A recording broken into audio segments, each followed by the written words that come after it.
Thank you for choosing to listen to Sophia's birth story. My birth story is my birthright, my rite of passage into this world. And like all birth stories, this is personal, sensitive, and powerful when spoken out loud. What I'm transmitting through this podcast is not so much about knowledge or know-how as a therapist, but a very personal process of embodiment from conception to birth. Before sharing our birth stories out loud, either about giving birth or being born, I always advise people to take a moment to ground yourself, to feel into whether it is the right moment either to speak or to listen to content such as this. Are you feeling particularly vulnerable right now? Are you pregnant or about to give birth perhaps? Did you experience your own birth traumatically? If so, you might want to give yourself a moment to check in, to see if you have the space for this right now. If you're driving, feeding, or multitasking while listening to this, please be aware that it's a deep dive and that it can be emotional. If you feel overwhelmed by listening to any of the content, please allow yourself to stop, pause, or come back to it later. And if any questions do show up for you, please feel free to reach out and get in touch. Thank you for listening in. The satisfaction cycle is a concept that comes from body-mind centering, which was developed by Bonnie Bainbridge-Cohen. This influential work in the field of somatic psychology proposes that our early learning of developmental movement patterns influences our sense of who we are in the world. For example, knowing that we are safe to explore our environment, that we can reach for what we want, and that we can receive it once we get it, provides a deep sense of accomplishment and gratification. Most importantly, movement patterns that are not sufficiently embodied can create disruptions not only in our physical development, but in other areas of our life, such as the ability to relax, learn, process our emotions, communicate our needs, or have meaningful relationships. Before we were even able to stand, walk, or talk, in fact, even before we were born, we began to explore our world through our developing little body. Our natural reflexes, such as sucking, curling, reaching, and grasping movements, allowed us to know ourselves. In theory, this is all very well and good. Processing the understanding of this through direct and embodied experience, however, takes a bit more effort than simply understanding it. I came to hear about, feel into, and eventually understand this cycle of desire that I like to call it, through a land exercise we experienced during the prenatal journey with David Sawyer. It's the 18th of May 2017 on the morning of day 2, and I'm not quite sure which way the exercise is going to go. We're in a beautiful and sunny room with very large glass windows looking onto the garden. Inside it is warm and snug. Even if most of us are novices to David Sawyer's work, it feels safe and intimate, knowing we're all committed and braving the same territory within ourselves. As David explains the theory behind the cycle of desire, the focus of my attention is on the little soft animals that are gathered in the center of the room.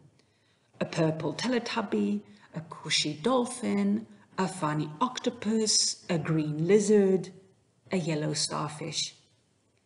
The game we shall play is this.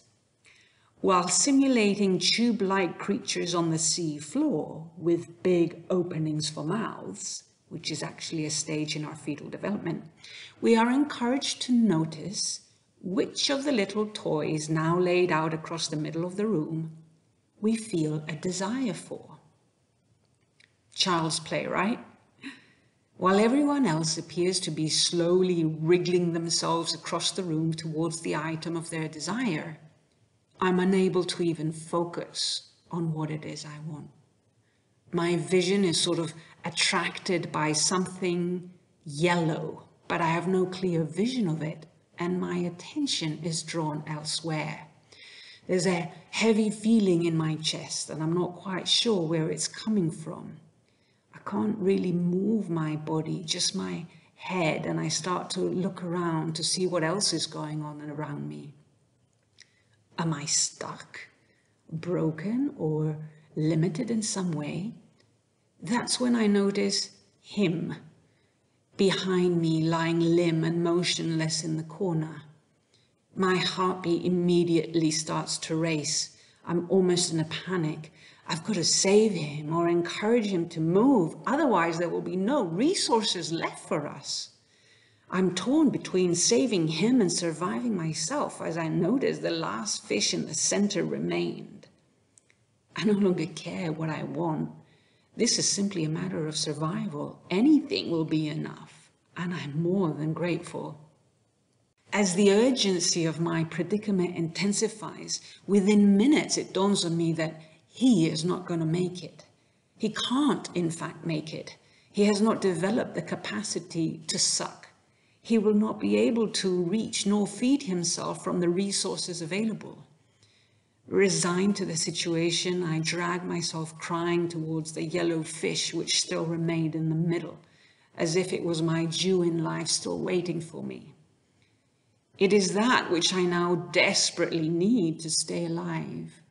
Before I'm even able to reach it, the game is over. I feel exhausted by the effort, overwhelmed by the realizations and physical sensations, amazed by how such apparent child's play has uncovered such a profound and resonant truth. This is how I approached life to this day, an innate need to share all available resources, a prolonged decision-making process, an uncertain claim to life, and a full of guilt gestation of what is left over for me to survive in life. This feels so matter-of-fact. There is no sense of victimhood even, sadness or loss. I struggle with it every day. Thriving rather than surviving feels out of reach to me. I'm simply grateful to be alive. There is so much I was able to deduce from this single exercise, which applied not only to me, but also to my twin that vanished. By processing the cycle of desire through me over and over again in my daily efforts and decision-making processes since that morning, I slowly and deliberately began to change the pattern within me.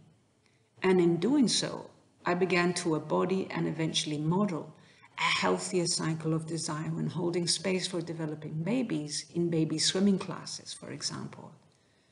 I learned to honor every single step of the cycle in its own right.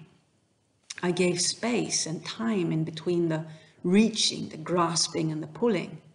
And I'm still working on my overcompensating agency when empowering others, rather than doing it for them. To yield, to rest and digest in a world that is always pushing for faster and better, that is competing against itself for more, is in fact very difficult. The more we are born out of our own time, the more lack of awareness and connection there is during our birth journeys, the more difficult it becomes to feel satisfied in our efforts to reach for our dreams and desires. In time, I was able to introduce the concept to other baby swimming instructors and parents who brought their babies to the pool and asked them to reach for the ball. I was able to notice in water how the cycle of desire showed up and how it had perhaps been jeopardized during pregnancy or birth. The strongest realization in my own healing journey, however, was accepting that my twin would not have survived physically. He would not have been able to feed. Alas, it was not my fault. Nature's intelligence is far superior to mine. I could finally release some of the guilt I'd been holding since my very beginning and start to focus on living. Thank you for listening to my podcast. Knowing that you did makes me feel proud and a little vulnerable at the same time. I'm happy to receive your questions or feedback. If you would like to support my work, you can do so through a one-off donation or by subscribing to the podcast. All the details of how to do so are in this episode description. I am of course available to support you individually, online, or to welcome you in person on retreat on the beautiful island of Corfu, Greece. If you own a business, or if you're part of an organization, I might be able to present an inspirational talk for your audience, or even develop a training program for your staff. Thank you for considering all options, and thank you for listening in.